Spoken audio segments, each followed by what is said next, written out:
Test 1, 2, 3, test. Looks like this is working. I'm not going to stop it. I'm going to leave it running. I'm going to click on what I have to click on here. Clickety, clickety, clickety, clickety, clickety, clickety, clickety, clickety. Renders, vocal work, fixed audio, open with VLC media player. And as soon as I click this, we're going to start. So 5, 4, 3, 2, 1, go.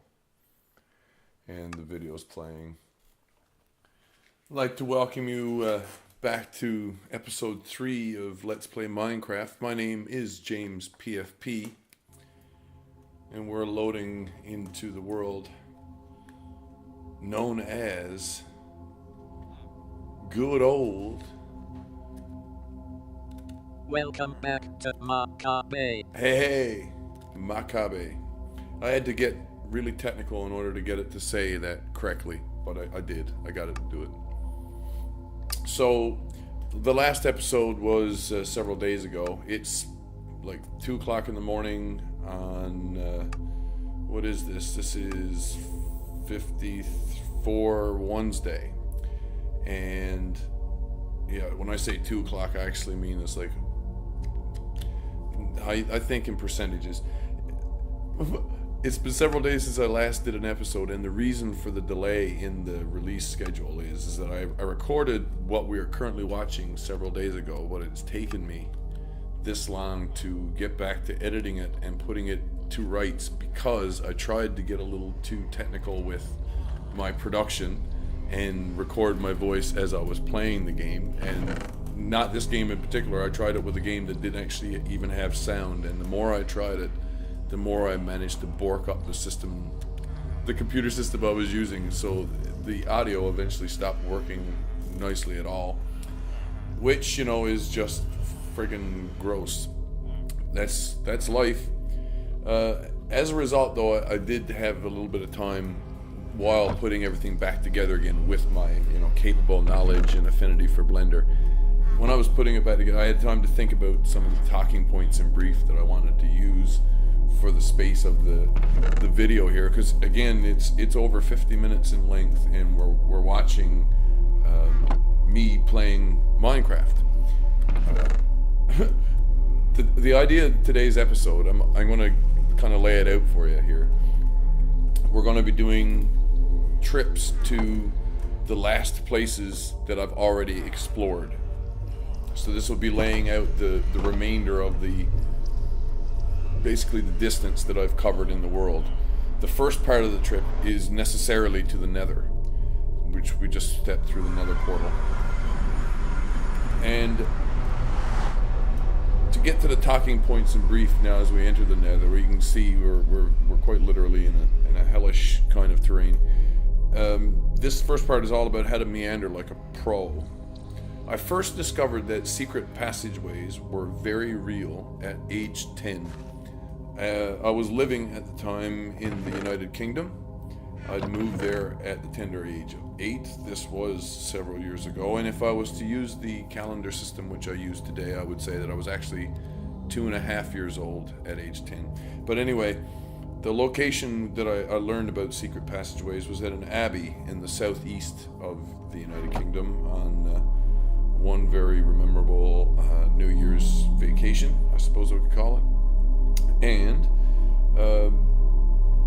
this abbey had a series of what I thought of at the time as secret passageways from one place to another in the abbey. Of course, what I'm really talking about was passageways for servants, not for the Scarlet Pimpernel or for people that were trying to escape, monks. But yeah, for servants to use so that they would be out of sight and out of mind, or could quietly and unobtrusively go from one point to another. Of course, as an abbey, when I say servants, I would be talking about lower class monks and the like. One passage that I remember very, very vividly led to the library. I've always had a fondness for books. I guess that's because my parents were both teachers. But I discovered Choose Your Own Adventure pretty much at that same time in my life. And so I remember reading those books and going through the library at the same time. Never did get too deep into role-playing games. Mostly, I rarely used the dice when reading the books. The reason that this stands out that is during the trip to this abbey, I met a slightly older male who was very much the uses dice type of a reader, but who'd graduated to the more complex types of role-playing game, and playing the role of dungeon master in particular, at least insofar as guided narration and scripted play was concerned. And I guess I kind of find it funny here. We're almost ready for another little commentary break. I guess that's kind of funny what I think about the things that I think about and talk about. Yeah, I'm just showing you that the game is indeed on hard difficulty. I've done very little exploration in the Nether. Very little. All I had to do was to find a Nether fortress, and I found one really quickly without using any kind of cheats. I still had to cut a tunnel there. It's just, again, as I said earlier, the Nether is fairly hellish in its presentation. There are lava pools everywhere. There are these things called zombie pigmen, which we just saw. I brought a series of potions which are only possible because I've made a trip to the Nether in the earlier part of the game to be able to brew anything. And the potions give me a temporary buff to my character's attributes. Specifically, now I'm impervious to any kind of fire damage. I can swim in lava if I want and not catch a fire. I can also kill things with a slightly better edge because of the strength potion. So you see the two icons in the top corner there. The second part of the meandering ramblings of how to talk like a pro. Did you say Mr. Crowley? Imagine my surprise this week then, as I was watching a YouTube channel that I like, when I get into a portable factotum discussion after the fact, because I was watching someone else's video, about Aleister Crowley and whether or not he was a Satanist. We're right back into the dungeon there, if you ask me. The reason why I mention it is the establishment was the ones, or it was this establishment denounced Crowley as such, as a Satanist, but all he ever claimed to be was a ceremonial magician. And when I was listening to the video, that's the reason why it does stand out so much, because one of the people that was commenting, one of the people that was on like a TeamSpeak server or something, they were talking about how wasn't he a Satanist? They weren't quite sure. All they knew is that he'd been associated as such. At least he understood, I mean Mr. Crowley, that if his society called him beast before he really took the name, he couldn't go wrong by pretending that maybe it was true, for the sake of the believers and for the physical consequences which arise as a part of their beliefs. Spawn area for blazes. Yes. To put it and really bluntly and to cut it short, they lend the mana, believers I mean, and that's to use a modern term, a neologism, mana, the idea that there is some kind of inherent power or property within physical matter, which is being tapped by the magician, as in a game of magic cards, or indeed as in a role-playing game where there's a rule that says you can only ever use a certain amount of magic from around. In fact, I really like, I've talked previously on this channel about the implications of what mana means. And I fully admit, I'm partly driven at the moment to do these kinds of videos because it seems to me that there are a very great number of magicians and mystics who are trolling the heck out of human civilization. And it's a very submissive, dominant kind of thing, if you ask me. It's a, how to put this, it's a basic kink, or dare I even say perversion, of political freedom of choice, or personal freedom of choice, and political demonstration and action that the world is currently engaged in, or seems to be, the world of the online internet discussion, the world of the fanboys, the world of the troll gamers, the world of the haters, is being cast in a very negative kind of light, in the same way maybe as Mr. Crowley was once cast. They're the literal devil. They must be stopped at all costs. Don't let them say anything. Free speech must be denied them. This kind of thinking is what I personally this is what drives me at the moment. And that's the reason why when I heard this kind of half question about who Crowley was, and admittedly, the person who did the video, he is a resident of Britain, Great Britain, to this day. So I feel kind of connected to the person, because I was once a member of that same society, that same culture, on a day, even, I mean, as a child, as a young person, not a full contributing member, but a member nonetheless. I understand consequently that to this day there are still like rules as to what you can and cannot say about cults in Britain on the regular radio, and that you can get away with quite a bit by what you want to say. Oh, here we go, nether skeleton, die, haha! Strength potion took him, man. Strength potion really put paid to him. There's things that you can and can't say in British broadcast reality if you're on the radio or if you're on the television, but you can get away with quite a bit more if you're on the internet. In short, part 3 of the meanders and ramblings and how it is to be a pro meanderer. Why I am a Discordian. This is probably going to take at least 10 minutes to go through, and 10 minutes of the video are already down. We're going through this nether fortress here, which I've got explored and lit up. Not perfectly, that's the reason why the nether skeleton popped down. Although he came kind of from below as well. There must be another part of the fortress below me which I haven't explored or lit up yet. Anyhow, we're going through the fortress on the way back. I'm not intending to spend any time grinding blaze and like farming the blazes. I only wanted to come in and kind of give you an idea that this is indeed as far as I've gone in the nether. I've got no reason to build anything here. I don't want a nether hub. I don't want to be able to travel across my world quickly by exploiting what the nether does. For anyone who has never played Minecraft, it's probably a little late for me to be doing this in the video. I've been thinking about this for a couple episodes now. How to describe what it is I'm doing at all? Well, I've stepped through this thing called a nether portal into a different style of brick cube world, which is on a different scale than the regular world I was in. In fact, no slime drop here. That's right, no slime drop. Every block that I move in horizontal distance in the nether is exactly the same as moving 8 blocks in the overworld, as it's known. So when I go back through the nether portal, I'm actually traveling through more space for every block that I go through in the nether. And if I was to put another portal at some specific location in the nether, I can multiply the location's coordinates to find out where that would be in what's called the overworld. I have to also spread these nether portals apart in order for that to really work well, or set up a series of them. And that is all way too much work for me to fool around with, especially where I'm not using any kind of modifications. This is total vanilla Minecraft.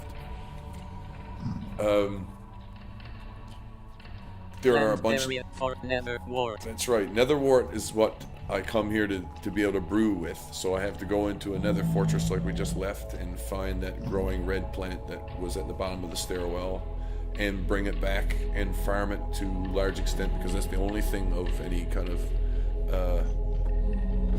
immediate value, because it's good for the buffs that it gives your characterization. So non-automatic. Non-automatic, that's right. I haven't bothered with any redstone devices here other than that one block door lock I saw above. Why am I a Discordian then? And what the hell is a Discordian?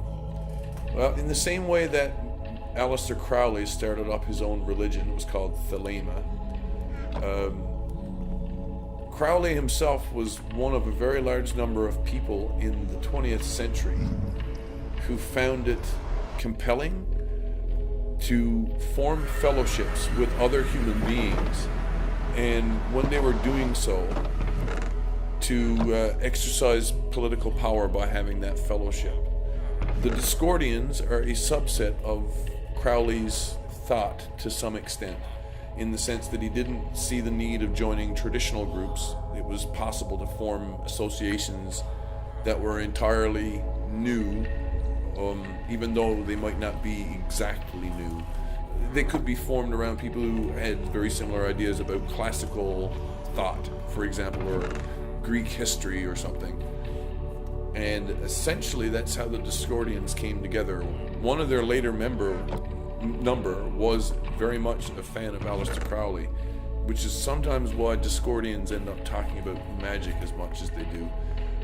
But it seems to me, at least, it is at least as important to say no politically as it is to say yes. And in fact, too much yes can be a very, very bad thing. When I think about too much yes, what do I mean by that? I mean like torches and pitchforks and angry mobs is the sort of thing I like thinking about in late October every year. I can't really help it. Maybe we could call this seasonal affective disorder or something. But I'm not really serious about that. I'm not trying to claim any kind of victim status. We're looking at the map here again. I love maps. I'm showing the distance we're going to be traveling from where we just came back in through the Nether over to where the boat is located, and then we're going to jump in the boat pretty much where this crosshair is going to come down from the green area on the map towards the top right there. We're going to go south to that little dot of island off the tip of the what looks like a larger island to the south. That's the dark oak forest, and that would be the rest of the explored area for this map. So we're gonna jump on Jethro Tull here. I guess I'm gonna call him JT for short. But good old Jethro is. We're gonna ride him over back to the village. Torches and pitchforks and angry mobs in late October and seasonal affective disorder. I mean to say, I start thinking in late October about like Frankenstein, because Halloween and Frankenstein's image of the, and when I say Frankenstein, I mean the monster, the misunderstood creation, which at least in modern retellings is given more and more humanity. I identify very much with the monster. That doesn't mean that I think I'm different than most humans that are around me. That's not the point. I know I disagree politically with a lot of people about many different things. Yeah, I'm making it official here. Jethro Tull, where are you? Hey, come here. I dub thee Jethro Tull.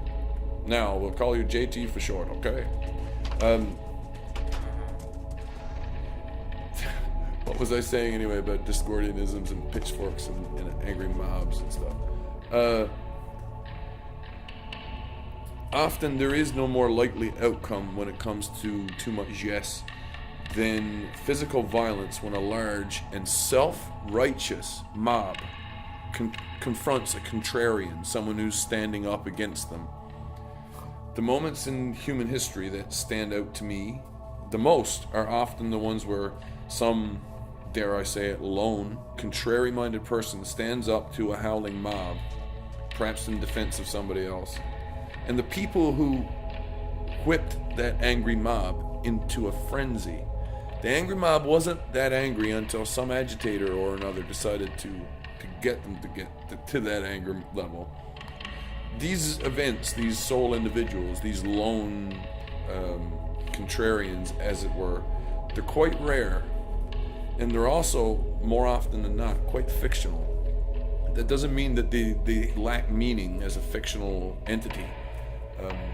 When they're dramatically used in a fictional, when a fiction is used in a dramatic manner, it can still be quite entertaining or quite instructive as to what the human condition is like. We're coming sailing. I sail by memory. I navigate Minecraft pretty much like I would navigate a boat in the real world. I know where I'm going, so I just kind of follow the right direction that I've traveled 100 times, and I've added lights underwater, as you can see, to help make the way easier, to help remember the way. We're passing the little small island which I pointed out first, and we're coming up on the second, what appears to be a larger island, where the dark oak forest is. That's also what's called I think it's a roofed forest. It means that it's also known as a mushroom forest.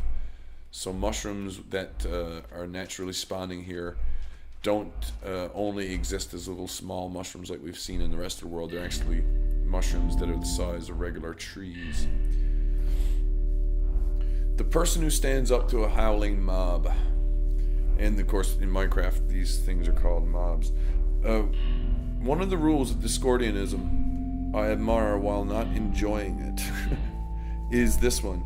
We Discordians must stick apart, i.e. we must spread out. We shouldn't get caught all clustered together at the same time that someone decides to drop a bomb on us because they're the bomb dropping type. Almost all natural spawns here, in terms of raw numbers. When I say that, I mean I've gathered the large number of cows that had spawned in this one little area, and I've started to breed them up a little bit, and then I've been killing them off only insofar as I breed the number that I intend to take. So Discordians who have this rule, Discordians are never actually that insistent about rules being followed. That's one of their prime charms as far as I'm concerned. I mean, that charm in a magical sense. I mean, the thing that makes them charming as individuals, as people, and as entities who I like associating with.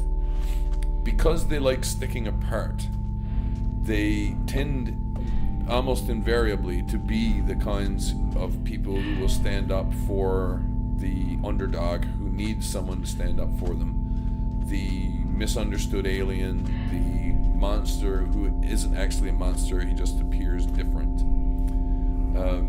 Humans are casually and consistently portrayed as being unthinking, evil, hurtful, divisive, but we rarely honor our best intentions and our best moments, and that often comes at the expense of a howling mob who insists on themselves being self-righteously correct.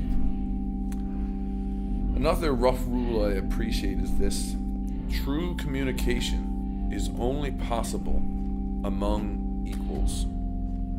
That's a rule that was established or put into Discordian canon by a fictional character who is informed directly by Aleister Crowley. The idea that true communication is only possible among equals is actually a restatement of other people's ideas as well. But to illustrate it another way, when we have a master-servant relationship where there's a dominant person and a submissive person, we could argue that true communication is perhaps not possible. We're looking here at some of my little innovations here on this side of the island. I'm really proud of this part. A master and a servant, a dominant person and a submissive person, it's possible they cannot engage in true communication, but only some of the time.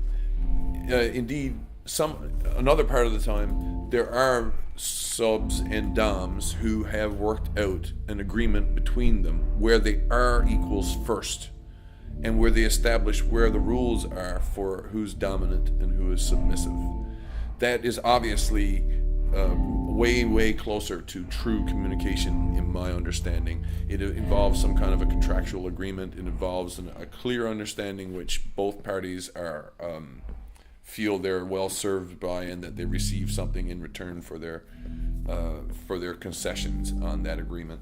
Now, perhaps there are subs and doms in this world who switch positions from time to time. The person who appears to be quite dominant in public is the submissive one in private. I don't know. It is none of my business how people live their lives in private. However, some of the time, a person who considers themselves dominant or a master is incapable of communicating with most of the people around them, simply because they don't see that anyone... Automatic doors are the next logical addition here. I really mean an airlock. I think I'm putting an airlock in here.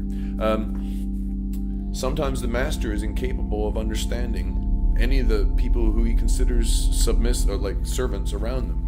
Someone who is subhuman, can't really think, can't really communicate, has nothing to say, has nothing of value whatsoever to anyone like me. And that's really why I'm a Discordian. Not because I have this inflated view of myself. Hell no.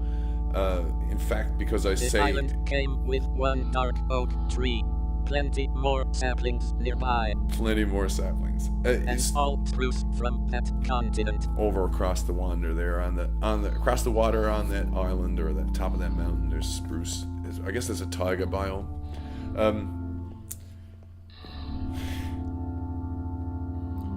The master who can't communicate with the people around them because they have an inflated view, I feel that is not my problem. That is, I'm actually the one who says no to the person who asserts their mastership. I'm the person who believes in the importance of saying and defending the no position, not by default, but out of necessity to prevent too much yes. Only have the fun here. I can tell you a little story about this one. After the Occupy movement occurred in 2011, I'd been following it online first, and I'd noticed how indeed the media wasn't covering it with any kind of unbiased, like the regular mainstream wasn't, until places like Democracy Now! Started covering it, and then it became kosher to talk about Occupy. But then non-automatic.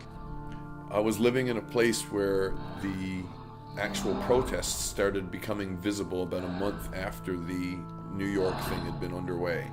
So when our group ended up in place in an encampment for months after October, after November, after December, some of the meetings that had been occurring in the living area where the tents and stuff were started to occur indoors, and one in particular every week on Sundays in a church basement, because it was warm and there was hospitality, and there was a good place for everyone who considered themselves stakeholders, people who cared, who were in the public but who didn't want to put their bodies on the line in a tent in November, which I can understand.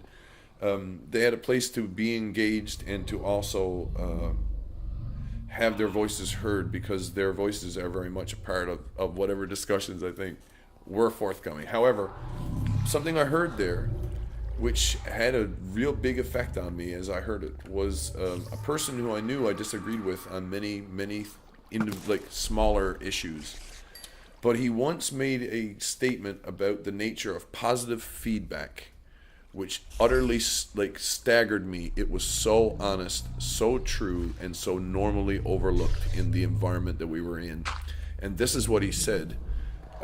Negative feedback leads to stability or dynamic equilibrium, and too much positive feedback tends to a system running out of control. And he's absolutely correct, in the sense that positive feedback has nothing to stop it from causing a machine to eventually go off the rails or to spin out of control.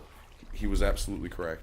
If I got nothing else from the experience of Occupy Wall Street, which, I mean, I didn't go to New York, it would have to, I'd have to say it was that. It was something that an older gentleman had said once, and it gave me much food for thought later. And it was one of the main reasons that I tried to maintain any kind of long-term relationship with him and talk to him again in the future. True communication is only possible among equals still remains a rule, though, for me. And even though I don't necessarily have to treat it like a hard and fast rule, it was an interesting rule to keep in mind when I was dealing with this very same individual who had made such an astute reflection upon what positive feedback would do when it was running out of control, which is exactly what I'm saying about too much yes. I also realized a bit of a magical moment in my own life as a Discordian and as a human being. The day, week, and month I threw out the old Gregorian Julian calendar bullshit and started counting the weeks in chunks of 5 days instead of 7. Now, this is a classical Discordian idea. I've got many reasons for wanting to emulate it. It is advocated directly in their oldest of writings.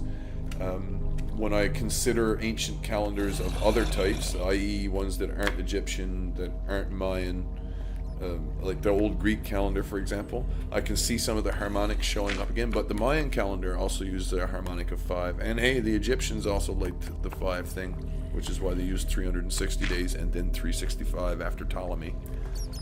Julius Caesar was the one who recognized that 365 days per year was very useful, but that if we're going to look at 100 years, we need to add another 25 days. And then the Gregorians were the ones who decided, well, why not use 7 times 52, replace calendars every year for 400 years, and then the system repeats itself every 400 years to allow for the fact that every 400 years you don't count that one extra leap day. on a year that ends with 1,000. So, or it ends with a bunch of zeros. The Discordian calendar being in 5 was an interesting thought experiment in a Crowley sense, in the way that choosing to look at the world through a slightly different lens than the one that I'd been using. Spider spawner. So, down at the end of that hallway, did you see that? There's a spider spawner that's half inhibited, but I'm afraid of spending too much time in this area because it will cause them to start spawning like mad, and then it'll all get overrun. Lucky me, I've got a bunch of cows nearby. The Discordian calendar makes a slight adjustment to one small value that we mostly in human civilization have in common, this 7-day week. The reason for 7 is the harmonics which are observable with the phases of the moon. That's the reason why the word is month, because of the moon. And it's also the reason why some people are fairly superstitious about the number 13. 13, though, interesting prime number that it is, shows up in a bunch of different places, including 13 times 7, which is 91, which is a quarter of a year, which is the same as the period of time between a solstice and an equinox. This slight alteration to a way of thinking, this choice to use a different number, though, freed me entirely from the superstitions which were inherent with the 7-day calendar that my culture arbitrarily determines for me. Other things that I did different, even than the Discordians, I used numbers exclusively and no day names at all. The Discordians of old, I mean the Discordians from the 1950s and 60s and 70s and 80s, they used a weird system where the 5 days had different absurd names. They had a reason for using absurdity to make their philosophical point. I see a reason to use a tongue-in-cheek embrace with a tongue-in-cheek spirit the numbers thing, as if it doesn't matter if these days are only numbers, because days don't really exist at all. 73 weeks a year, not 52. 52 is divided by 13 by 4, in case you didn't notice. 73 is a prime number. A prime number. You get that? 73 is a prime number, like 5, but it's not a safe prime like 5. 3 seasons a year I use, and 15 months of approximately 25 days. I say approximately, it's not exactly 25. 15 times 25 is a great deal more than 365. So I use approximately 25 days per month instead of actually 25, and 15 months the year. It's entirely possible for a month to not have a full moon or to not have a new moon. Either one, but not both.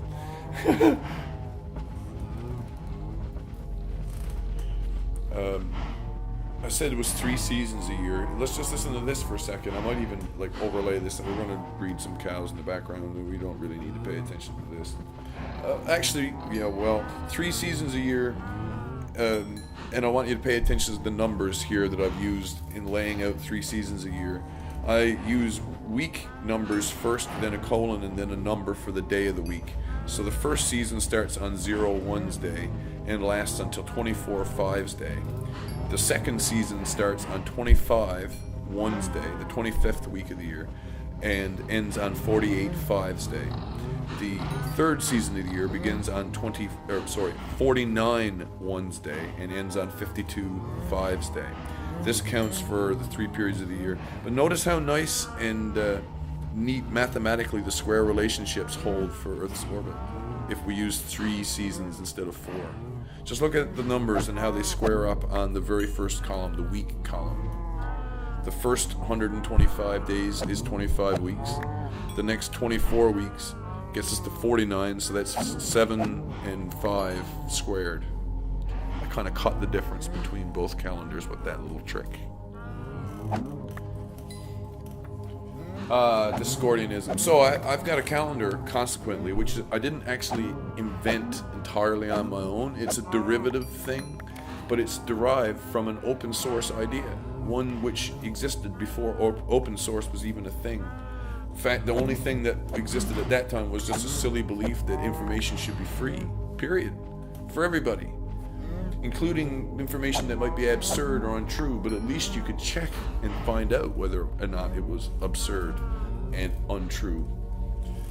The Discordians have actually not served me too ill, though. They introduced me to a different interpretation, perhaps, of Zen Buddhism than I might otherwise have received had I limited myself to what is commercially available in the marketplace that is Western society in North America. Next big build is here, an overnight house with small storage. Truth.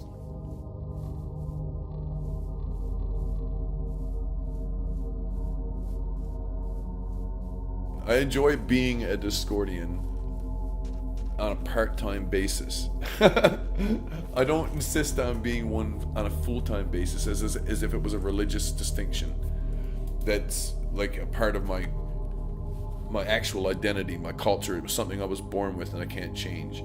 I recognize indeed that this is something which I'm meant to change, because it is, if it's politically part of me, then I ought to be able to demonstrate it.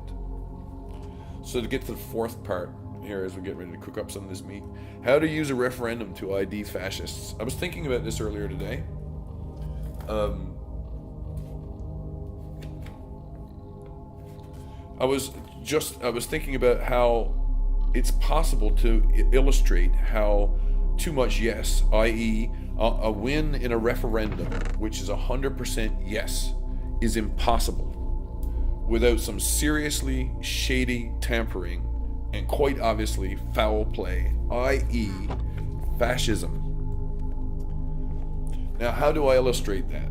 It's really, really simple. The fact, first of all, that there was a referendum called lets us know that there are at least two different opinions, two competing points of view on what the right course of action is, a single right course of action.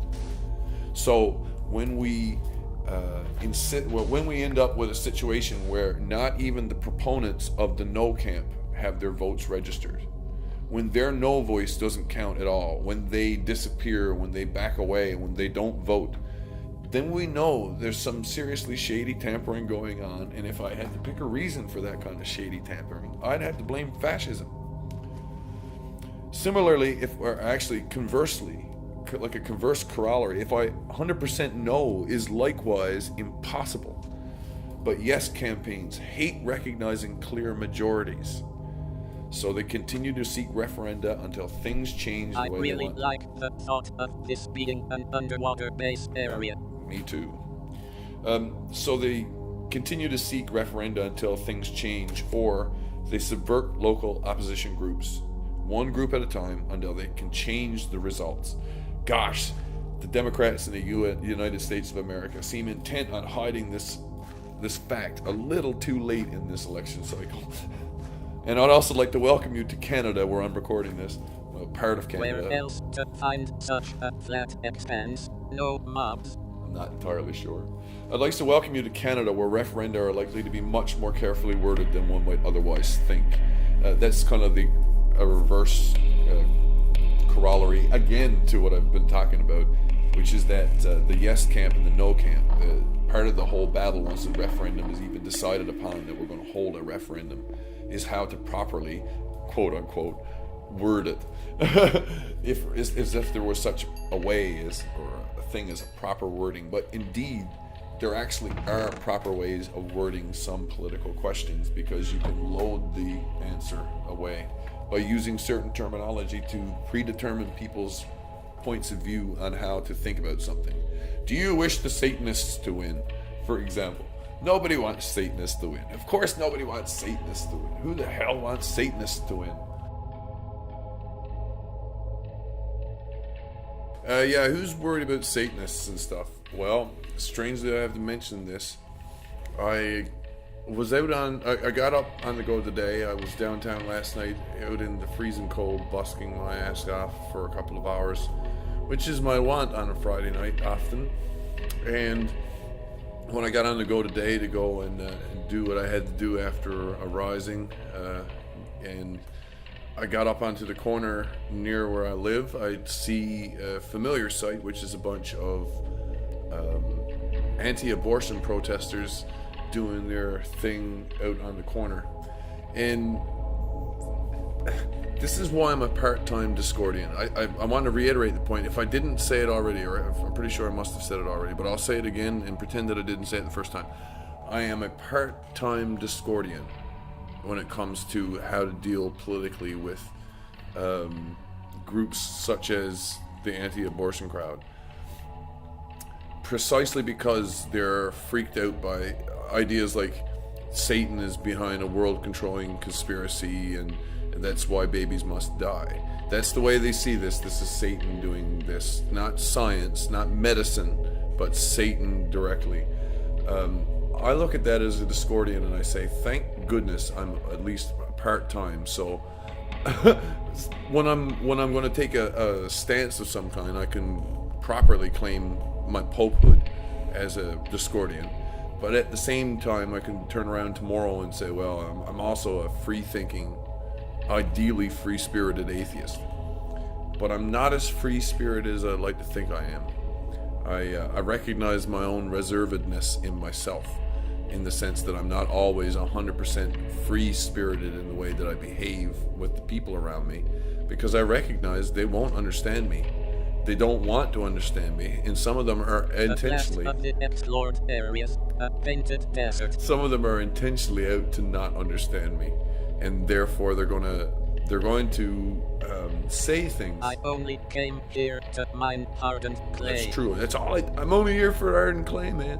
They're going to say things which are not true, and they're going to have to use terms like Satan to do it. They're going to have to vilify human beings that they don't like by insisting on the fact that there's some kind of satanic or underhand or underworld or nefarious connection with evil incarnate. It's just the way that they think, man. It's just the way nothing. No, shouldn't say there's anything just about it. But overnight security measure. A couple pieces of gravel. It's going to do a wonder. It's going to do a world of good, I'm sure. Let me get back to my own meanderings that I had already plotted out a little bit more, though. A tale about Minesweeper. As you might have noticed, actually, as you're watching this video, it's in 15 frames a second again, but there are some obvious visual glitches, and from time to time the audio of the game itself might slightly go out of sync. The reason is that I borked the audio recording while screen capping, and then I tried, and to do the borking, it wasn't actually what I was playing Minesweeper either. I was playing and screen capping myself playing a game of Minesweeper, which torts the auto config of the sound capture devices. And to really blow your mind, Minesweeper has no audio sound effects enabled, so it had no reason to do the borking. And I don't know why I even thought to use Minesweeper, because it doesn't make sense. It doesn't have sound. Sailing at night, half dumb, no compass. Again, I'm a natural born sailor. I just do these things because I kind of smell my way back. But Minecraft's ability, it doesn't have a smell server built in yet. It really needs one. There is a compass object which you can craft and use in the world to point you back to where you want to go, more or less, but it doesn't point north-south. It points back to where your spawn region is, which is where you start in the game, and what I showed you in the first episode. But let me tell you about a guy I used to know who was possibly the fastest Minesweeper player I've ever seen. This guy played the game with a rapidity which just defies description. Click, click, click, click, fast as he could go, from the time that he hit start to the time that he either won the game or he messed it up. And the minute that he knew the game was going to be longer than what the high score would take, there was no way he could click and solve all of those patterns faster than what the high score was, he'd immediately start another game and look for one that he would allow himself to beat the high score with. He knew how to find the games where he was more likely to win them quickly. He treated Minesweeper like he was sorting capelin at a fish plant. He was so efficient, and he was so skilled at doing what is essentially a pure statistical problem and analysis. And he was using Skinnerian behavior modification on himself to get faster at doing it. An incredible thing to watch. What else can I say about this guy while we're keeping him anonymous? He was a business school major, like in his undergrad degree. He was a business school major. The Windows version that he was using to play Minesweeper was Windows 3.1. It was prior to Windows 95. Some of the things that I remember about him: he clicked on the sides and the corners first. That was one of his main strategies in beating the Windows variant of the game. He recognized that the likelihood of a large pattern opening up the rest of the field in a 99 Mines game would be really high if he nailed the corners and the sides first, the rest of the puzzle would solve faster. He played the largest levels, but rarely played the custom settings, which would have, like, at least in the version that I play, the one I was trying to screen capture, I can set that to be way, way bigger and to use more mines. So while it takes longer to play the game through, you're actually solving more mines in a shorter period of time on average, because you've got a longer period of time to take the average from. Can't remember if he showed me how to stop the timer hack in Windows though, or if I picked that up along the way from somebody else. I also remember that he was an SNES gamer, but not the best and not the smartest of anything. Not in SNES, the business school, or in Windows, or in Minesweeper. But he was a hard and constantly attentive worker when he was positioned on a problem, which is why I compare him to a guy from a fish plant sorting capelin. It was almost mindless. He just recognized the difference between male and female capelin in the same way. That's how he recognized the mines, except of course we're talking about, well, there's one mine here, there's two mines here, there's three mines here, there's four mines here. He just knew those patterns I shouldn't say just. He knew those patterns in a way which he didn't have to think about it. It was second nature to him. He had seen it so many times. That's the majority of the things which I planned out to say in this episode.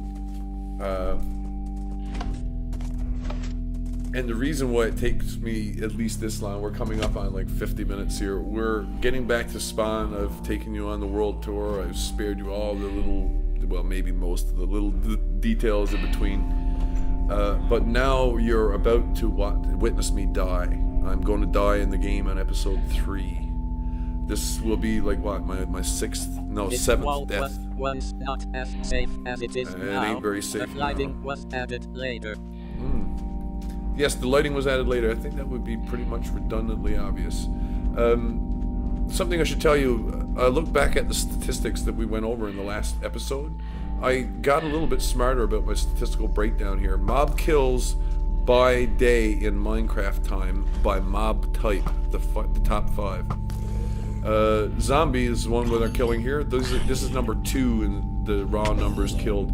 On average, 7.39 per Minecraft day, which as of the time of the statistics were taken was 1,487. 10,989 was the number. The third in the list, by a very slim margin, are skeletons. 5,546 for an average of 3.73 per day. Creepers are right behind that, 3.72 per day.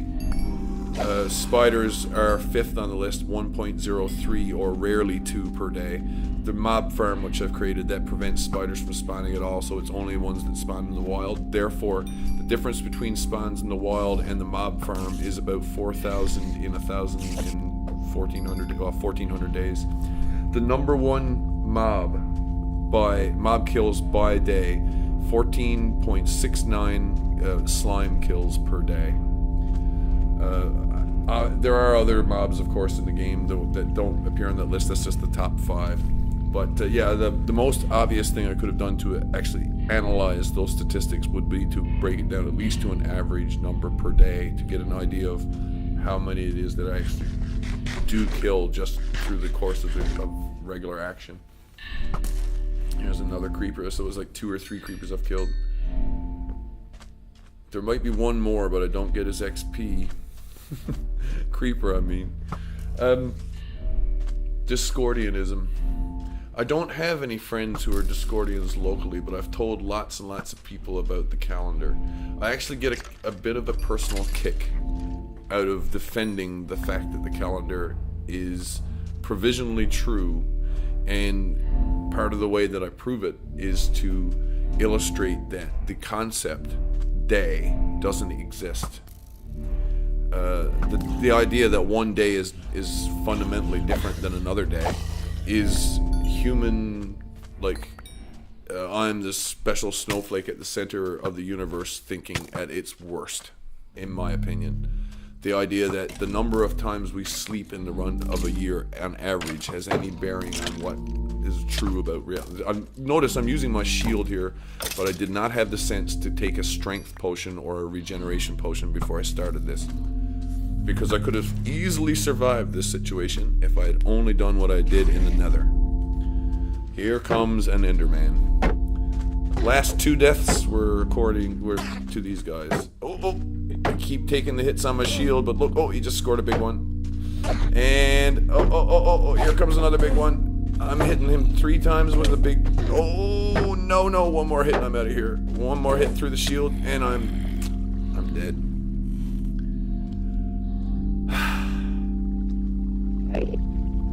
So, I defend the Discordian calendar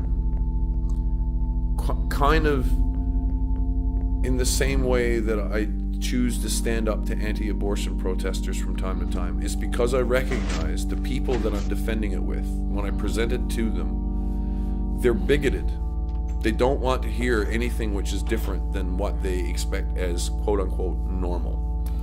Normal is as far as they want to take it, and if you don't do things in the bureaucratic form and in the bureaucratic sense, it totally puts them off their friggin' feed, man. They can't deal with something that does not conform to the standard. I shouldn't over stress this point, because this is not to say that I'm some kind of cultural or moral relativist. I do think that standards should apply, and that we should have common meanings which are understood for things like words. Otherwise, communication isn't possible in the same way that equality is kind of important for any kind of claim about communication. But when I present the idea about the calendar, I recognize that it's going to cause a short circuit in some people's heads, and I'm banking on the fact, like a computer hacker, I'm banking on the fact that this short circuit will cause enough cognitive dissonance that once I illustrate to them your bigotry is unjustified and unfounded, I will probably be able to avoid most of the worst of the things they could do if they happen to be wielding pitchforks, torches, and are part of an angry mob. The 5-day calendar has that kind of, dare I say it, ceremonial magical power. In the same way that me being an organizational freak, in the way that I organize my inventory, has a certain kind of lasting, dare I say it, magical power in the way that I'm happy when I play the game, because I know exactly where everything is and I've laid it out exactly the way that I like it. I don't have to insist on my way being your way, whoever you are. My way is merely my way, and my life and my political choice with my life is to try to demonstrate my own way in such a fashion that you can understand there is indeed a rationale behind what seems to be maybe random, maybe absurd, or maybe totally incongruous acts and choices and decisions and stances. Is if I can demonstrate it with my own self, or with my own thought, or my own ability to use reason and rationale, then so be it. And the people that don't want to hear something which is, they start yelling, we should burn the witch, or we should get rid of the apostate, we should not suffer these contrarians to live. These are the ones who need to be stood up against in this day and age. And I never really thought that I would, it's strange to say this, I never really thought that I would be in a position that I would actually... There we go.